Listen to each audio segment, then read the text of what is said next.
Nahorga yoshlarga chiqqanman. Yulduz Turdiyeva Zulayho Boyxonovadan eshitgan tanbehi, mualliflik huquqini buzib, 60 million so'm jarima to'lagani haqida so'zlab berdi. Assalomu alaykum. Siz bilan Yangiliklar.uz kanali. Bizga obuna bo'ling va like bosishni unutmang. O'zbekistonda xizmat ko'rsatgan artist Yulduz Turdiyeva Navo telekanalining Mehmonda dasturiga intervyu berdi. Suhbat chog'ida xonanda trendga chiqqan qo'shig'ining yaratilish tarixi, mualliflik huquqi to'lagan jarimalari hamda o'zining qobiliyati haqida ham gapirib berdi. Bu qo'shiq Feruza Jumaniyozovaniki bo'lishi ham mumkin edi. Bizning sevgimiz boshqacha qo'shig'ini 1 yil avval kuylaganman. Qo'shiqqa xonanda Feruza Jumaniyozova ham talabgor bo'lgan edi, ammo uni kuylash menga nasib qildi. Bastakor va xonanda Bahodir Nizomov bilan avvaldan hamkorlikda ishlaganmiz, lekin boshqa qo'shiqlarimizda bunday natija bo'lmagan. Bahodir shu qo'shiqni yuborganda eshitib ko'rib juda yoqtirdim. Shuning uchun unga buni hech kimga bermay turishini aytib, uning va'dasini oldim. Keyinchalik Feruza opaning konsert arafasida ushbu qo'shiq ularga ham ma'qul kelgani haqida oralarida suhbat bo'lgan ekan. Bahodir Feruza opaga ham tarona yoqqanini aytdi, ammo bastakor birinchi bo'lib menga so'z bergani uchun lafzida turib, qo'shiqni kuylash menga nasib qildi. Oradan ko'p vaqt o'tmay Feruza opa ham bir go'zal qo'shiqni muxlislarga taqdim etdi. Yulduz Turdiyeva hayotini Instagramsiz tasavvur qila oladimi? Menimcha, hozirgi kunda hech kim hayotini ijtimoiy tarmoqlarsiz tasavvur qila olmaydi. Boshqa san'atkorlarning qo'shig'ini kuylab jarima to'laganman. Bir necha yil avval Navo telekanalining bir qancha jonli ijro ko'rsatuvlarida chiqib, O'zbekiston xalq artisti Nasiba Abdullayeva hamda marhum xalq artisti Ortiq Otajonovlarning retro qo'shiqlarini kuylagan edik.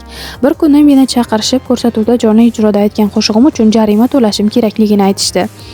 Bunga sabab qo'shiq so'zlarini xato aytganim va ijro etish uchun shoirdan ruxsat so'ramaganim ekan. Bu bir necha yil avvalgi ko'rsatuv ekanini, o'zlari ruxsat berganliklarini aytsam ham so'zlarni xato aytib, ma'naviy zarar yetkazgansiz deyishdi. Xo'p, mayli deb jarimani to'ladim.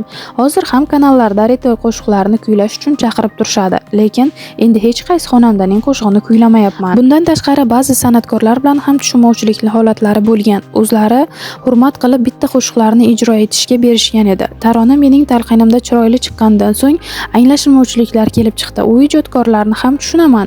Qo'shiqdan umidi katta bo'lgan, lekin birgina kichik holat kutilmagan natijalarni keltirib chiqardi. Bu voqea konsertim arafasida sodir bo'lgani uchun biror muammo chiqmasin deb o'shanda 60 million so'm jarima to'lashga majbur bo'lganman. Xonanda yana Ozodbek Nazarbekovdan minnatdorligini ham bildirdi. To'y xizmatlarida, fotiha marosimlarida Yulduz Usmonova va Ozodbek Nazarbekovning qo'shiqlarini ham ijro qilib turaman. Odamlar ularning qo'shiqlarini yaxshi ko'rishadi, sevib eshitishadi. O'zbekiston xalq artisti Yulduz Usmonovaga alohida rahmat aytaman. U kishi hech qachon qo'shiqlarni qizg'anmagan. Hattoki o'zlari qizim, ovozing borda hamma qo'shiqlarimni kuyla degan. Ozodbek Nazarbekov ham qo'shiqlarini hech qachon qizg'anmagan. Avvallari Samarqand va Urgutda saharlab nahorga yoshlarga xizmatga chiqardim. Bu tadbirlar tong saharda soat 10, 12, 1, ba'zan 2 gacha ham davom etardi. Jonli ijroda klassik qo'shiqlar, laparlar aytardim. Oshga chiqishni to'xtatishimga Zulayho Boyxonova sabab bo'lgan. Zulayho opa avvaliga menga hayron bo'lib qaradi. Yulduz, oshga chiqma, yo to'ylarda xizmat qil yoki oshda. Bu ketishda 5-10 yildan keyin sog'lig'ingda jiddiy muammolar paydo bo'ladi deb maslahat bergan. Lekin Zulayho opaning maslahatlaridan so'ng buni ham butunlay to'xtatganman. Xonandaning noyob qobiliyati haqida. Bolaligimda akam bexosdan tangalarni yuz qo'llarimga qo'yganda, ular qo'yilgan joyda yopishib qolardi. Gohida onamning yoki farzandlarimning oyoqlarini uqalab qo'ysam, qandaydir shifo topishardi. Kichkinaligimda gazetalarda mening mana shu biotokim haqida yozishgan edi. Shundan so'ng mahallamizda buni eshitgan, bilganlar bosh og'rig'ini yoki yana qandaydir og'riqlardan qutulish umidida uyimizga kelishardi. Yoshim katta bo'lgandan keyin odamlardan uyalishni boshladim va buni butunlay to'xtatdim deydi xonanda Yulduz Turdiyeva.